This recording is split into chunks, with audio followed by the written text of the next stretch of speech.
Good morning, good morning, good morning, good afternoon, good evening. Alright, di kaibigan kung saan ka mang sulok sa mundo, kaibigan. I wish you well. Welcome to the Parking University, kaibigan. Dito naman ang iyong professor sa Parking University. Alright, if you don't change, nothing will change for you. Ito yung topic natin ngayon, kaibigan. It's a simple one sentence to, kaibigan. Ito yung sinasabi ni Jim Rohn, kaibigan. Napaka simpleng sentence, kaibigan. Okay, so dito sa Parking University, kaibigan, kalakayin natin yung pinakasimpleng bagay na pwede natin ma-apply sa realidad ng buhay. Okay, so kasi kung nung nag-aral tayo, kaibigan, yung subconscious mind natin or uh, yung habits natin is tinitrain tayo paano mag-memorize, paano solve ng mathematics, history, anything. Napakadaming training pinaaral tayo para magiging empleyado daw. Okay, so most likely yun yung kultura natin sa mga Pilipino. So there's nothing wrong with education. Education is study is good, but learning is more important. So dito natin yung itong talakayin, itong one sentence. Ganito kasi yung kaibigan. Today we study a lot. We study a lot of time, 20 years, 10 years, but it could be walang mag-sink in sa atin, kaibigan. So our life will not change. Okay, so the good thing, if we are open-minded, we are keep listening like podcast, like reading books, like itong video ni Parking University. It could be there is a word that it will kick in sa ating subconscious mind, kaibigan, and it will start changing our reality. Wow! Dito lang natin ito matutunan sa Parking University. Okay, so sabi ni Jim Rohn, kaibigan, itong very simple word: if you don't change, nothing will change for you. So ano bang ibig sabihin ito? So ang ibig sabihin nito, kaibigan, is kung ano yung habits mo ngayon, kung ano yung mga yung character mo, kung ano yung attitude mo, kung ano yung sabi mo paradigm mo ngayon, kaibigan, kung ano yung nasa subconscious mind mo, kaibigan. Kasi yung subconscious mind natin, kaibigan, ito yung mga bagay na ginagawa natin without thinking.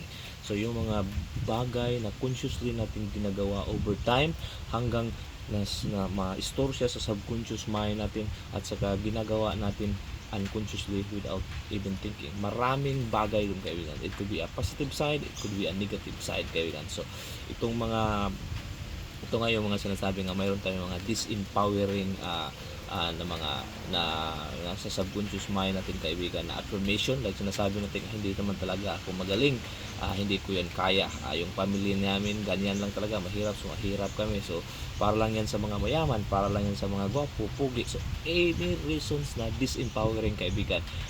Apparently, pag hindi tayo conscious ng, kaibigan, lalabas yun sa ma-store yun sa subconscious mind natin, lalabas yun, and we are just affirming that that's it, kaibigan. So okay, so if you're affirming that, our subconscious mind will not able to determine what is reality or ano, kaibigan. It will just keep accepting kung ano yung mga ina-affirm mo. The subconscious mind will just accept and provide provide it for you, kaibigan. Kung anong frequency ka, yung subconscious mind will just also act as ano yung palagi mong ina-affirm or sinasabi.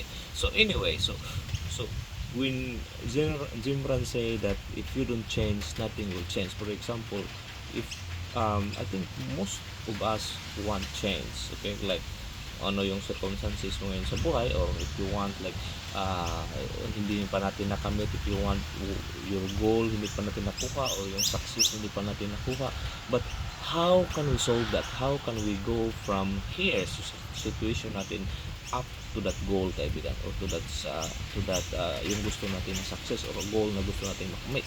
Sabi ni Jim Rohn, the only way is if you don't change, nothing will change. So ano yung concept ng is we need to change. Okay, we need to change. So ang first natin i-change, kaibigan, is the way we think. Okay, so the way we think, kasi our thinking, kaibigan. Okay, so our thinking, okay, the way we think, it will ano yan sa feelings natin, kaibigan. So diba, kung mag-isip tayo ng hindi maganda yung feeling, hindi maganda yung feeling natin, and the end hindi tayo we will react or respond, hindi rin maganda yung action natin, hindi rin siya maganda, kasi nagkukunik lang yun kung ano yung thinking natin.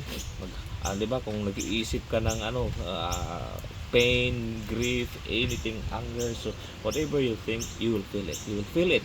First, pupunta mo na yan sa brain mo, iti-think mo na yan, tapos mapifeel mo. So after yung feeling na yan, kaibigan, then it will reflect as well your action. So the problem there is, if you keep pag hindi natin yan makontrol, everyday yan, yun yung feeling mo, na negative thinking, negative feelings, then negative action, then negative, then yung attack mo, kaibigan, kasi yun yung law of the universe. So now, if we change kung ano yung nasa comfort zone tayo, kung ano yung ginagawa natin ngayon, itong very basic word but very effective, na it could change our reality, that if we don't change, nothing will change for us. Okay, so if we start changing our mindset, even if we just replace this empowering affirmation or belief na hindi ko yan kaya, we can do that in a positive way. Kaya ko yan gawin, although wala pa akong pira, pero makuha ko yan. Instead of saying hindi ko yun ma-afford, sabihin mo yan, I can afford that one day, I can afford that one day. So kasi ganun, until that, kaibigan, tinitrain mo daw yan yung subconscious mind mo, na pinapaniwala mo yung subconscious mind mo, kaibigan, na kaya mo or you can do it. So until yung subconscious mind, kasi hindi niya alam kung ano yung reality or fake, so alam na yung subconscious mind, naniwala siya na kaya mo, so it will suggest something. Even mayroong tinatawag si Napoleon Hill na auto-suggestion. It will suggest something for you para makuha mo yung maka-align ka sa frequency na yun, or makuha mo yung ano yung mga pinapaniwalaan mo na ini-store mo sa subconscious mind mo, na kung ano man iyon. So it will start with change. Okay, so it's very simple word, kaibigan, but hopefully meron tayong natutunan dito na wow, if I start changing now, my reality or my life will change. Because if you don't change, if you just do the same ritual, the same yung mga ginagawa mo everyday, wake up ka, trabaho ka, balik ka sa office, sa bahay, kung anong basic na ginagawa mo, or anything na ginagawa mo, wala kang binago, wala kang break, kaibigan, do not expect that there will be changes, because it's a law of nature that you are not changing anything. So do not expect any changes. So maka-expect lang, makakita lang tayo ng changes sa buhay natin or sa reality natin once we start changing what we are doing. So the good thing there nito, kaibigan, is once yung aware na tayo sa mga, conscious tayo sa mga ginagawa natin, so alam natin, hindi to maganda, negative to. So pinifeed lang natin yung subconscious mind natin ng positivity, kaibigan, yung mga affirmation na positive or anything na learning na positive, kaibigan. So hindi tayo mga palaging manood ng mga anything na mga disgrasya, patay, tulis, or anything na about poverty, kaibigan. Tinitrain natin yung subconscious mind to abundance, kaibigan. The subconscious mind will auto-suggest as well about abundance, kaibigan. Ganun ba yung sikreto, kaibigan? Wow, hopefully hindi ko nasayang yung oras mo. If you don't change, nothing will change. That's from Jim Brand, kaibigan. Alright, close your eyes, open your arms, and not your legs, and this all be yours. Peace, love, good health, abundance, all the riches in the world. Sa'yo na yan. Boom, shakala, nagkala, pala, like.